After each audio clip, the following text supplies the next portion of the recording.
শ্বশুর শাশুড়ি বা পরিজন যারা আছে পরিবারে তারা হয়তো বা একটু বাধার সম্মুখীন হয়। আমাদের মেন্টালিটি চেঞ্জ হচ্ছে, এখন আর ওই অবস্থা নাই।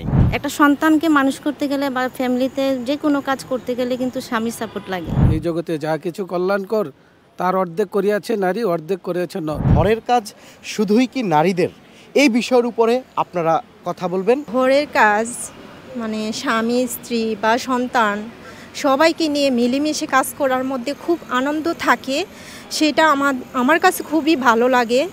আর সেটা আসলেই খুব ভালোবাসা থাকে। অনেক পরিবারে দেখা যায় যে স্বামী যদি স্ত্রীকে সাহায্য করতে আসে, যে কাজে একটু সহযোগিতা করে, তাহলে শ্বশুর শাশুড়ি বা পরিজন যারা আছে পরিবারে তারা হয়তো বা একটু বাধার সম্মুখীন হয় যে কেন পুরুষ কাজ করবে।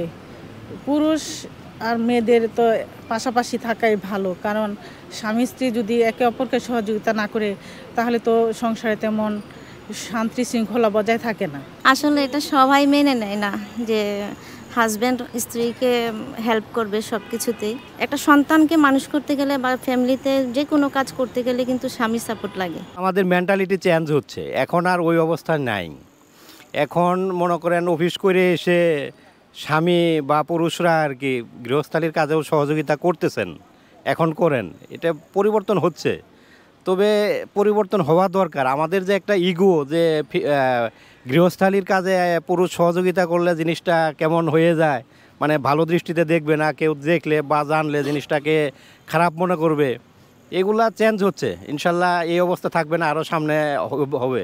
সবাই মিলেমিশে কাজ করবে ইনশাল্লাহ। বিদ্রোহী কবি কাজী নজরুল বলে গেছেন, এই জগতে যা কিছু কল্যাণকর তার অর্ধেক করিয়াছে নারী, অর্ধেক করিয়াছে নর। তা আমরা মনে করি আজকের এই সমাজ ব্যবস্থাকে আমরা পরিবর্তন করতে গেলে স্ত্রীর পাশাপাশি স্বামীকে ঘরের কাজে ভূমিকা রাখতে হবে।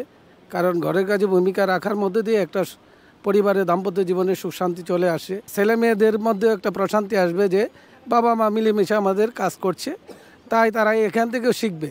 পরিবার একটা শিক্ষার স্থল। এবং আজকাল নারী পুরুষ সবাই যার যার কর্মক্ষেত্রে ব্যস্ত থাকে, তাই ঘরের কাজে যেন সবাই আমরা মিলেমিশে কাজ করতে পারি, এই প্রত্যয়ের সাথে থাকবে আগামীর ভবিষ্যতে। আমরা হাজব্যান্ড ওয়াইফ দুজনেই ব্যাংকার। আমরা একই সময়ে অফিসে যাই, একই সময়ে আবার অফিস থেকে বাসায় ফিরি। ঘরের কাজ করা এটা ধর্মীয় দৃষ্টিতেও সেটা সুন্নত। ঘরের কাজ করলে স্বামী স্ত্রীর মহব্বত বাড়ে এবং উভয়কে সেখানে কনসিডারেশন থাকে, পরিবারে শান্তি আসে। এই যেই উভয়ের মধ্যে যেই মিল মহব্বতটা, এটা যদি সন্তানাদি দেখে তারাও উৎফুল্ল হয়। কারণ এই প্রভাবটা সন্তানাদের উপরে পড়ে, তখন পারিবারিক শিক্ষাটা আগামী ভবিষ্যতের যেই জেনারেশন, সেই জেনারেশনের মাধ্যমে এটা আরও সুন্দর সুদৃঢ় হবে।